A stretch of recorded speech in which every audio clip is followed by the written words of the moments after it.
Delighted to have you all here. This is intended as a conversational session, which means that we don't have anything prepared, and frankly, we need your participation. And well, we have three questions, but we don't have any answers prepared. Let me put it yes, this way. That's right. That's right. And we don't have any slides prepared. And one of the things about these conversational sessions that Najib has asked me to emphasize is the fact that if one or a group of you decide you want to take notes on the session and write this thing up as a paper, he is very, very eager to look at it and eventually publish it, because the purpose of these conversational sessions is not to come in with answers and present them, but it's to basically explore the topic and maybe come up with some interesting ideas. So the first question for this session, I want to read it correctly, is essentially to consider the process of interdisciplinary communications as a way to transfer knowledge, and also to look specifically at the question of conferences and how can we make an interdisciplinary conference as effective as possible, because for those of you in academia, you know that as we look for things like promotion and tenure and so forth, it's a lot easier to do that within the framework of a specific discipline, where they have things like journal rankings and they have various benchmarks. It makes it much, much easier than when you start moving across disciplines and different research methods appear and so forth. And so what I might do is, Leonid, would you care to just talk a little bit about your thoughts? Share some of my experience. Interdisciplinary communication is difficult indeed. That's what I'm doing all my life, and well, I hope that I learned something, but still it is difficult. Of course, one of the reasons it is difficult because most of journals are specialized, and you send a paper, or at least I send a paper, and receive an answer that, well, you better send it to another journal, not to ours, because it doesn't fit. Today it is getting better. There are some interdisciplinary journals where you can send, within some range of disciplines, you can send, you can publish things, and people are interested. Especially open journals are good, because your readers are not like predefined by those who subscribe to this journal. And during the last several years, I'm enjoying receiving emails from people of I didn't even expect that this kind of people will read my papers, and this is good. So I can just share that there's a journal called Frontiers, which is very good, and they have various sub-journals addressing almost all disciplines, and that's interesting. But still, well, I think NAGIP's conference are probably the most successful in bringing people from different disciplines together and discussing and talking about what's going on. That's why I'm enjoying to be here. Year after year, it is great experience. So, yeah, please continue. Well, let me raise a question and just maybe get some more feedback from the group. I was recently at a National Science Foundation conference for principal investigators in the secure and trustworthy computing area. This is where they deal with cybersecurity. Virtually everyone agreed what? Oh, we need more interdisciplinary investigations into this topic. But on the other hand, it was not at all clear that everybody understood what we meant by interdisciplinary, or that everybody understood what we expected to accomplish with interdisciplinary. Because in many cases, you know, a huge interdisciplinary triumph would be to get an experimental physicist to talk to a theoretical physicist. But, you know, we're expanding these bands considerably. So, does anyone here have anything, you know, experience trying to work with interdisciplinary activities, or maybe talk about some of the obstacles or even better achievements that could be accomplished through interdisciplinary activities? Anyone want to offer something, please? No, maybe it's not exactly what you mean. I want to stay. I don't know what I mean, so yeah. don't take ground. So, from my own experience, like Dr. Lisa said that she worked in different universities, and I work in different universities. And my original degree is theoretical physicist. I am originally from former Soviet Union, and I was working on submarines and the invisibility of submarines for radars around North Pole. It was my main dissertation and purpose. And now, for 15 years in America, suddenly I begin to be teaching math foundations, pre-calculus, calculus, business statistics, and marketing. So, imagine how I'm moving from one direction to another direction. But what I want to say is that from my standpoint, like regular faculty at several universities and colleges across Connecticut, what did I find? When it's really faculties, most of the time, they teaching specifically, if it's pre-calculus, calculus, and they don't care about. Now at the University of Hartford, I met such situation that teaching even calculus, knowing physics, knowing if my students from my roster, from my class, going to our engineering school or going to our Barney School of Business, and with my knowledge and experience, I can implement in my teaching. I can give them examples. I can make a logical steps, logical case, methodology. I can offer them. Am I successful in this? Yes or not? Of course, because it's another question of success and problems of higher education, if students motivated and they're ready for challenge and something. So, but another point of view, very often I see problem, let's say, with faculty who doesn't want to share their ideas which I can implement in my curriculum, to make it more clear for my students what they will expect after they finish my course, if they finish my course. And what, yeah, because I'm one of the top professors, everybody knows that if they pass me, then they good to go to next college. So, and I'm giving them idea what they might expect as an internship, if they even eligible to go forward. Maybe they're not in the right place, maybe they don't have enough of motivation, enough of basic skills to work and compare different areas. So this is very, very close to my heart conversation. Well, this is like, for now I can make my introduction. Well, your introduction was very close to my heart too, because after I got out of college, my first 5 years were as a nuclear submarine officer. I'm on a submarine, yeah, exactly. And I was on a very old sub, so we always got to play the Soviet sub. You know, yes, the exercise. exactly. So we went somewhere. Our submarines met. Exactly. Okay, other comments about interdisciplinary experiences? Yes, Charles. The big problem that we have is expectation management on who's going to take the lead on a subject. And, it's always hardware versus, the algorithms, or who is in charge? Is it the software guys?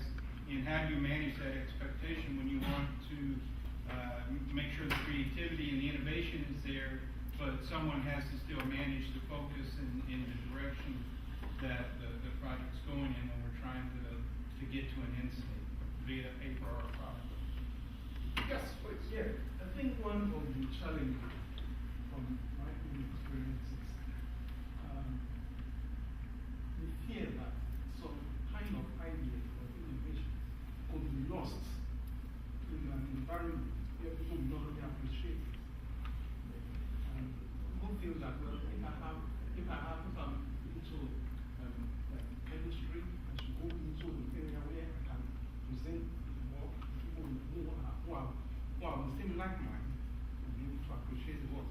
But when there is a mix-up participationally, people may not really know where you are going, and your own idea, your own concept may be lost in something.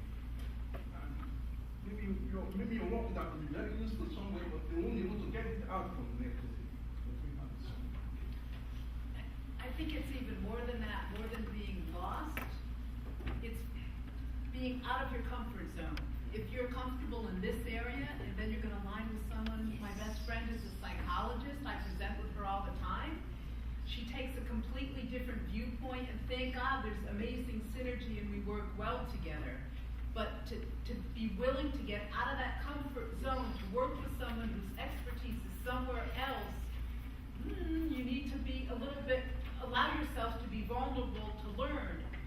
And not only that, you need to be willing to admit, okay, there are things I don't know. I may be an expert in X, but I don't know anything about Y. But to get to a point where you're brave enough to participate in an interdisciplinary conference, you need to be able to go beyond and push yourself to excel. I would add to that, you can help the people to get out of their comfort zone if they really speak well their natural language. Because if I can translate my technical language into a natural language, the natural language would be understood by any discipline.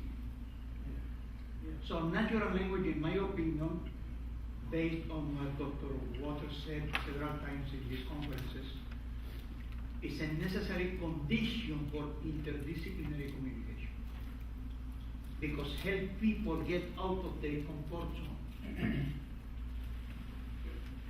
Just to continue on with that, is that again with the chemistry background, my responsibilities are to train doctors, pharmacists, and dentists in the business of medicine. So they're already practitioners, but they have to do. So the thing is, the language is different, so we have to meet them where they're at. And so when we teach them to read a financial statement, a balance sheet, we start with, it's like an oxidation reduction reaction. You got to get both sides equal to zero. And then all of a sudden they understand, but before we give that analogy and meet them, because they're scientists. So what we do is that we create that heuristic road mark where they can meet, and then all of a sudden the lights go up, and they're wonderful at creating balanced financial statements. Let me give you an anecdote. About 10 years ago, we tried to make an event here, a small conference on analogical thinking. And all hell broke loose. Because it was said that it is not a scientific conference. If it is analogical thinking, this is not science. So no matter how many times I ask the people if there is any way to generate a scientific hypothesis without analogical thinking, no one would get the idea. No one wanted to get the idea. And the reality is that analogical thinking is a necessary condition for logical thinking.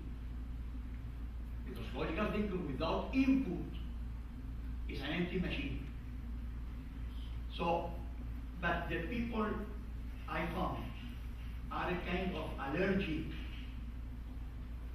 Some scientists are especially mathematicians and physicists, are allergic to the word analogical thinking.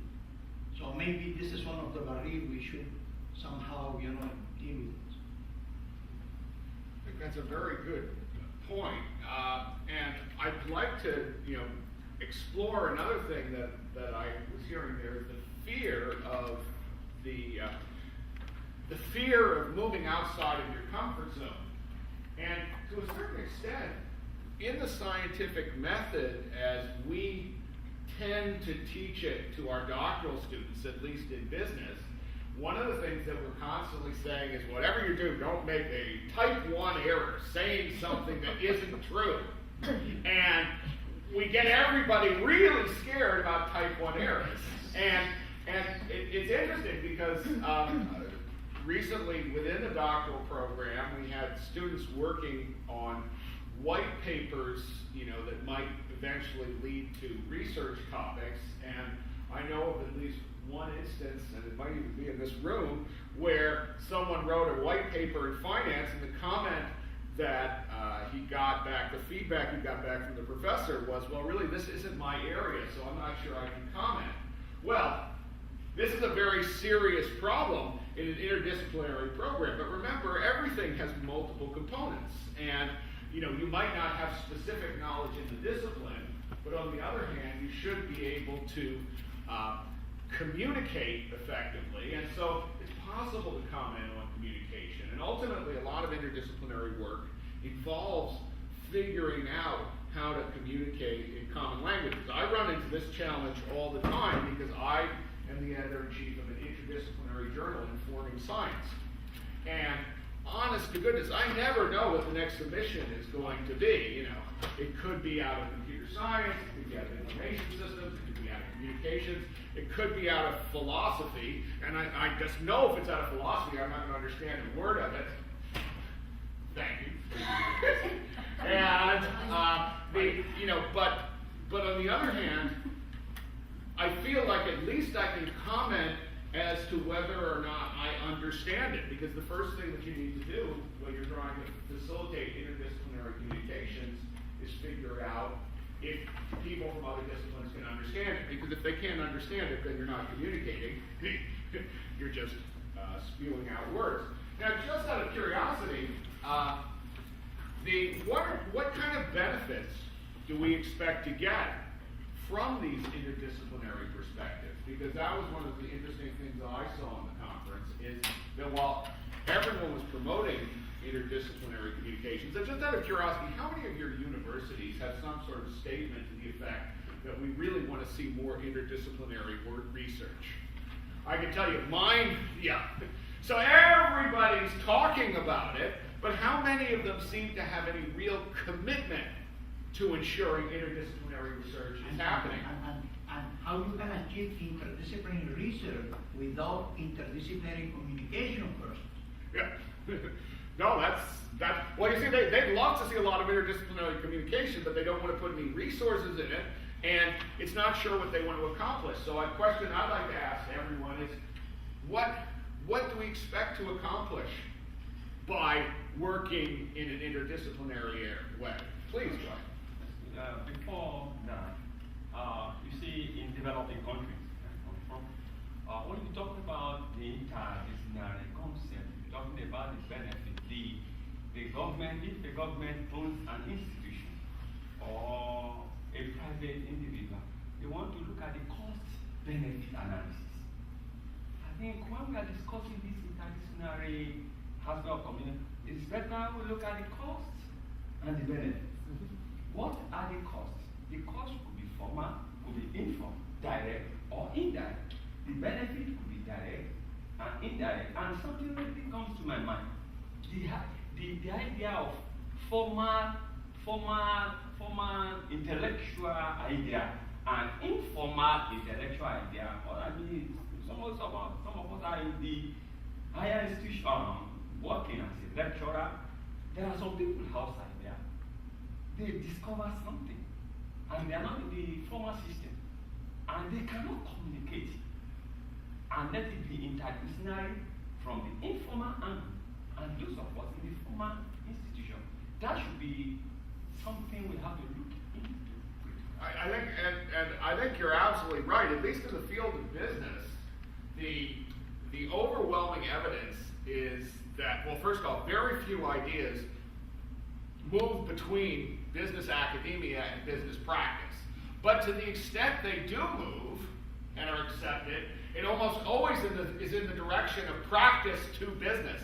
The academic community is not very good coming up with new ideas, probably because we are afraid of making a type 1 error. We don't want to do that. But on the other hand, there's a lot of interesting stuff going on in practice that you can observe. And this is true in business, it's true in engineering. And basically, in practice, you're actually solving problems and you really care about the answer because it's very expensive. It's very expensive to be wrong. And so I'm actually working with the South Africans developing helping faculty learn how to develop case studies, where they basically go out into the world of practice and write up cases and then bring those into the classroom. And anyone who writes case studies tends to recognize the need for interdisciplinary perspectives, because you almost never find a business or a technical situation that can be narrowly put into a single discipline. I mean, there's always psychological aspects, there are financial aspects, there are physical aspects. I mean, all of these things have to be taken together. Jeremy. I think the part of the origin of this issue of interdisciplinary came to me. And 20 some odd years I've worked in tech fields, and tech heads, propellant heads, what do you want to call them. And I also refer to my own field in logic.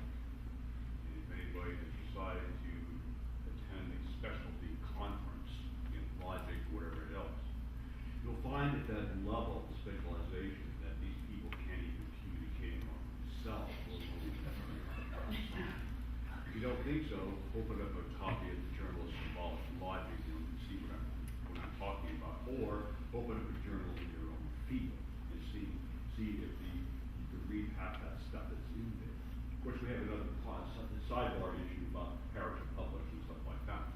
I would argue, and this is a cybernetic call, you get down at that level, get into a liberal arts education, you go through and you become so focused, so narrowly focused on one thing, you haven't got the first clue about what's going on, what context which that fits. We have no sense of historicity, we have no sense of context, we have no sense of how anything relates to anything else, even at the elementary level. And I'm thinking that cybernetic process has to start at that fundamental level when you go through the IT courses, whatever else you're going to go through, you have to have that liberal arts education. And I think we'll get into it later in this conference with the training and education, because I got a few things to say about that. I would argue, you know from last year, but I think that's where it starts. I think it starts at grade 1 kindergarten, if you want to get down to it. That's where your problems start. Because by the time you get to the level of the university, I'm not sure if it isn't too late. It is too late, and you're right. We box students in, we're teaching to the test in our K through 12 schools, and that's all we're teaching them, what they need to know for the test. So the minute they get to be the first semester freshman and they're told, okay, you need to do a comparative literature review on these 2 books, or pick an author and do a comparative analysis on 2 books you read, they don't know where to begin because we haven't taught them the creative thinking process, how to apply what they've learned.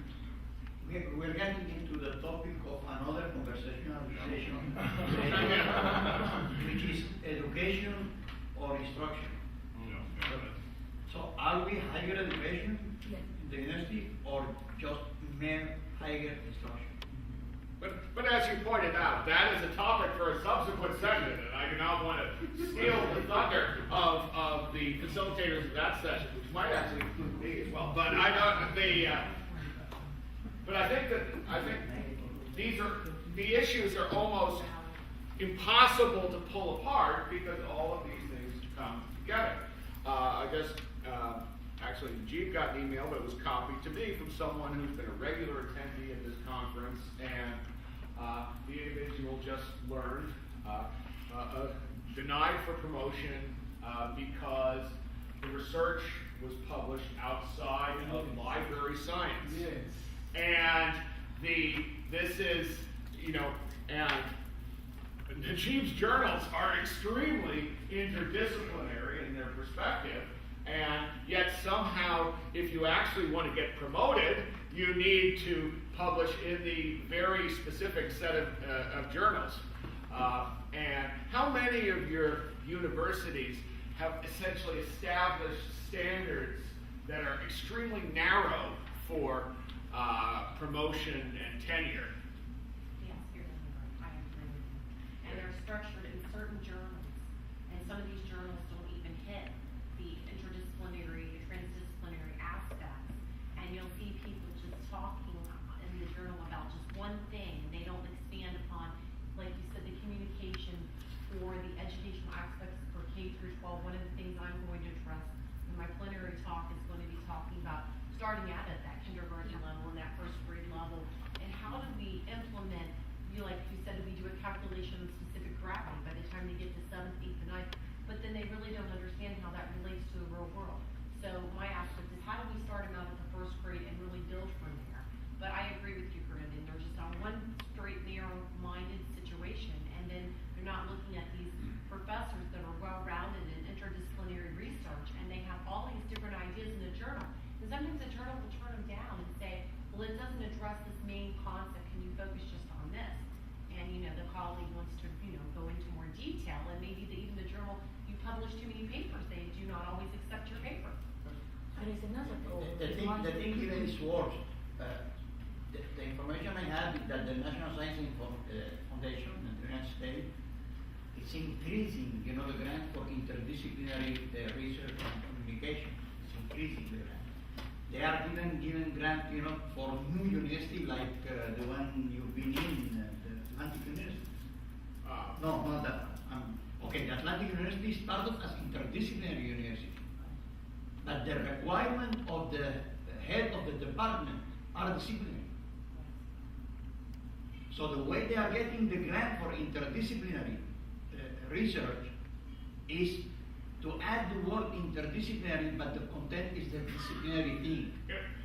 So they are fooling the National Science Foundation. They are fooling them. Well, I don't think anyone's fooled. I think that it's become politically correct to say that you're global and interdisciplinary and student focused. But the fact is, if you're a faculty member and you want to advance your career as fast as possible, you focus on publishing in the journals that are top tier because that's the easiest way to get a promotion. Now, yeah, Jeremy? There's an issue here that gets back to Suzanne's thing. I want to flesh this out a bit. I call them boundary conditions. And these boundary conditions are very simple. You talk about philosophy, and I'll try to make it understandable. All you need to do is look at a color spectrum, a rainbow. I defy anybody in this room to tell me where red is. I defy anybody to tell where any of those colors are. So you get into a philosophical issue of what is chemistry, what is biology, and this started in the latter 1800s when these kids were herded into these rooms. You go from biology to arithmetic. You go, well, where the hell do you go? Now, this is where a lot of this stuff started. You go back to the 18th century, the natural philosophers didn't see this. You started seeing this when you started herding everybody into these schools, and now the mega schools, mega high schools. And you go to, in the argumentation, I would say, and you can start arguing, and I think people ought to argue, on boundary conditions. You tell me when the hell chemistry is. You tell me where biology is. I defy anybody in this room to tell me where those boundaries are. There are no boundaries. And that gets into you get into, now you get into philosophical issue, gets into the analogies of quantum mechanics. You're not going to be able to tell me any boundaries, folks. It's all process. And I would start arguing that if you want to argue, don't argue this, it gets too late. You get into this thing about process. You task him, you tell me where that boundary is, and all you need to do is a few analogies. Well, what is chemistry? What is biology? You want to tell me that? Get him at that fundamental level. You had him so damn confused that you won't even know what a tail is. Yeah, but in a certain sense, though, what you're describing is is essentially attempting to understand things as they occur in the real world. But we need to understand that disciplines are not academic disciplines, or research disciplines are not necessarily reflections of the real world. Thomas Kuhn, in his famous book, The Structure of Scientific Revolution, basically argues that disciplines form around a paradigm, and a paradigm defines a specific set of puzzles that are considered appropriate for research in that area. And if what you're doing falls outside of that set of puzzles, they're going to argue that that is not an appropriate research project. Or it's outside. Well, but outside, but you see, when you have puzzles, you can clearly say if it's not one of the pieces, then it's outside. Now, that doesn't mean it's outside the real world discipline, and I'm not saying this is the way it should be, but I'm saying that that outside is what your boss say is outside. Yes, yeah. Inside is what your boss say is Because outside. psychological problem. Well, I can. It's an authoritarian problem. And it's a DSM-4. It's a fascist problem that we are having in our academy. Well, I can give you an example from my own career, and some of you who've heard me have probably heard this example before, but it involved the first time that I went up for promotion. And the first time I went up for promotion to full professor, I had a whole bunch of publications and had achieved a fairly significant level of distinction in my area, which was instructional technology. So, I go up through my department. My department's very supportive because they tolerate my oddness. But then I go to the promotion and tenure committee of the college, unanimously turn me down. The complaint is that my research is outside my discipline. It is not in the top tier journals of the discipline. So, suitably chastised, I come back, and I've sort of been planning to do this anyway, but I wrote a couple of articles that got published in our premier journal, which in my field is MIS Quarterly, and I go up again in 2 years, breeze through, not a problem at all. Now, the irony of this is that the subject of the two articles was why our research makes no conceivable difference to anyone. But in fact, they didn't actually care about what the articles were about. What they cared about was where they were located. And this is what I mean by the puzzles. We establish certain criteria. The thing is that real-world problems don't fall within a single discipline. And in the Doctor of Business Administration program that I'm the academic director for, we have decided as a matter of policy, we will not allow any course in that program that includes the name of a business function or discipline. So there will be no courses with the name management, finance, accounting, marketing, or information systems in that program, because immediately when that happens, the discipline will start to take ownership of that course, and we'll be moving down the path of silos. But I can tell you this leads to huge confusion in staffing. It leads to huge confusion in trying to get faculty members from different departments to talk together, especially when their research paradigms are a little different. It's really very, very challenging. And so, one of the things we really need to think about is, what benefits do we expect to get from this kind of interdisciplinary study? Because no matter how we do it, it's going to be very challenging. What benefits has anyone here seen from their own interdisciplinary activities? Because I know we've got a lot of people who've done interdisciplinary stuff here. I can just share my experience. I started as a physicist, of course. And what else do you do in Soviet Union? Yeah, exactly. And you're gonna go outside. Physics has a long tradition of how it is done. Physics is based on basic principles.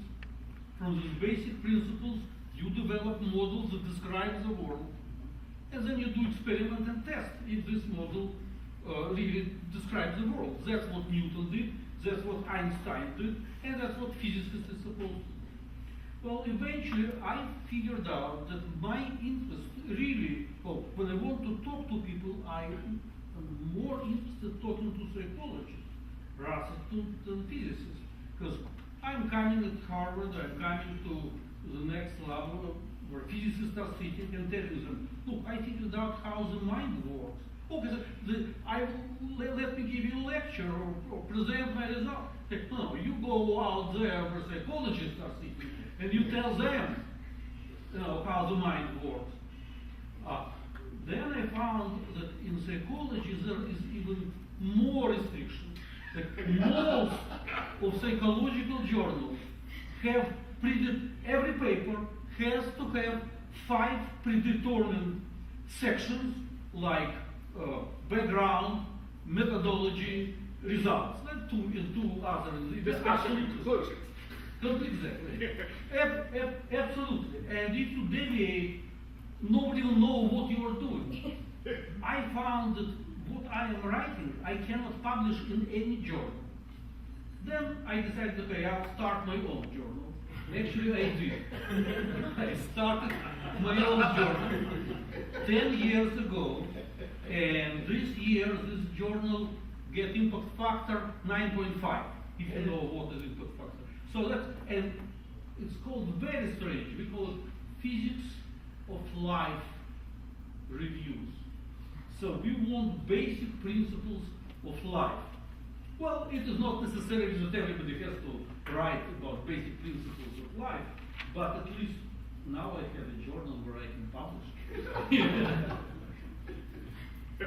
Yes, please. This reminds me of Foucault. I really got into Foucault back in the latter 70s. It's sort of like this. What you were saying is that you go to the hospital to get sick. You go to the school to get de-educated. Did you know, for your information, that the largest proportion of mentally ill people come from the psychological community? This is true. You go to the DSM-5 and you go look through that thing. That's an abomination, that DSM-5. Some scary things come out of that. I'll be back on that later. But you think about it, all these people in disciplines. And all the people coming out of the disciplines, I think you can almost say this. I'll be bold to say this. I think they know the least about their discipline. The physicist, who is the physicist, the El Primo physicist, published in Physical Review Letters. I'd almost would argue, this is really going on with that here, probably that person knows the least about physics than the one who's interdisciplinary. I think I can make a case. You think about that. And this is sort of, it's the more specialized you are, the less you know about the field. Think about it. I think it's turn on its head, but that's what Marx did with Hegel. I'm going to do that with this field too. I'm going to flip it on its head. The more specialized you are, the more ignorant you are. All right, well. Well, Yeah, I'm gonna say something that maybe I'm gonna regret, especially because it's in the video. Day after day, I'm more certain that fascism is a mental attitude that is not limited to politicians. You can find fascism even in your own family, in your biological family, or your disciplinary family, or your intellectual family, with different levels. So maybe this is something that we should say, just in case it is true, because in the case it is true, we might find some kind of solution to the problem. Well, you'll certainly find it in universities if you talk certain topics that are the forbidden topics. Yes. Outside of political Not correctness. just the topics, as you say, the journals, not just the journals, the reviewers, not just the reviewers, the method of reviewing, not just the etc., etc., etc., etc. See, it goes like this. This is Aristotle did 2,500 years. You go back to metaphysics. It's like this.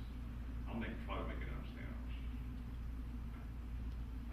And I used to say this, the understanding is between two extremes. Now you think of something, who's the El Primo politica, the one who goes to the extreme, I remember arguing this, the extreme of politics, the extreme. You're thinking of Hitler and Stalin and others. They were the most ignorant you could find on this planet. But the more ignorant you are, and this gets back into the balance between using this and force that back on. The more ignorant you are, the more forced you be, look at Stalin and Hitler did, the more ignorant you are about politics. But that is not happening just in politics. Well, yeah, well, that's what I'm saying. That's what I'm saying. I'm expanding. I'm making this a general formula. I'm then inducing from the particular cases being Hitler and Stalin. I'm going to induce that. And someone, this is dangerous. You don't do this on logic, generalize, but I will in this case, just for illustrative purposes. I think you can almost say that somebody really is that extreme. Again, this is the dialectic. One in terms of what it is not. But if you take this to extreme and you say, I'm going to concentrate on that, you're ignoring that. What it is in between the dialectic. So all these people who are the really disciplined ones, the physicists, the mathematicians, the course they are, they don't have this to balance it off. In other words, this is the reality. So the more extreme you are, the more ignorant you are. So all these people, like in your case with the psychologists, the most ignorant you could find. That's what we ran into. And all these people who have all these restrictions and everything else, they're the ignorant ones. That's the, that is a content, I guess. Jeremy, it's the fear factor again. Well, that's If true. they That's- can't yeah, step yeah, that's out part- that's part. of their boundaries, so the department chairs Right. or the VPs or Yes. whoever it is, they can't step out of their boundaries to say, yeah, we need to bring in a psychologist, we need a social worker, we need a physicist, we need a mathematician, we need to engage all of the disciplines to start working on solving this problem. And so that's the point. The ignorance then, the ignorance is compensated for by the Gestapo, the brown shirts, the KGB. See, that's what I'm saying. I'm saying is that the less of this, the more of that. How many people, before ending the session, is over? How many people of you think that you can continue this kind of conversation in your university, at least with a friend? Oh, friend, sure. Please do that. I do all the time. That's why they scatter down the corridor when they see me coming. If we cannot do that, what we got here is a catharsis. I think this can actually become the springboard of such expansion of that idea. That if we go back and we have other people who can discuss that, it can create a wider forum in this definition. And from time to time, we begin to see that the concept of the participatory works become a reality. And the fears that have actually been existing, that we gradually play out, if they come up with some strong strategic approach towards it, that's just what you are saying. Every individual looking at somebody else. Well, normally at this point, it would be my job to summarize the conversation and bring it to a close, but I wouldn't even dare try to summarize this conversation. However, I will say that at the 2 o'clock session, Jeremy is in charge, and he's going to be talking about inventions, and then we have a break after that, and then we move into additional sessions dealing with topics similar to this. So I hope everyone will stick around as much as possible, and thank you very much for a very engaging session. Any one of you that would not have time to write an opinion or reflection paper on that, please do at least a short abstract about what you got from here and send it to us, because we might be nurturing from that for the people who does have the time to write a paper. So at least, if not a full paper or a short paper or a reflection paper or opinion paper, at least an abstract, trying to make how you say it, a resume of what we said here, or what you think about what everything was said here. Okay? is that, please? And that we will try to find a way to integrate that in some article as reference. If it is short, it would maybe as footnote reference, or it might be an appendix to another paper.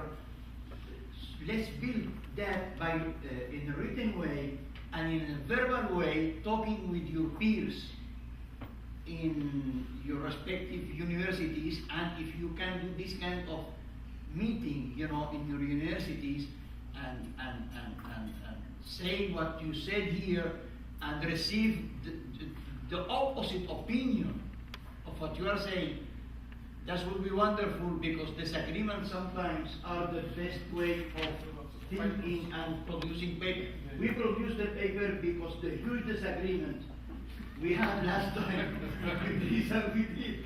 So that's produced at least a paper which is a good beginning, thanks to your disagreement. If you disagree, write it. Why don't we take about a 5-minute break before the next session starts so that people have a chance to, and then we'll begin the Jeremy session.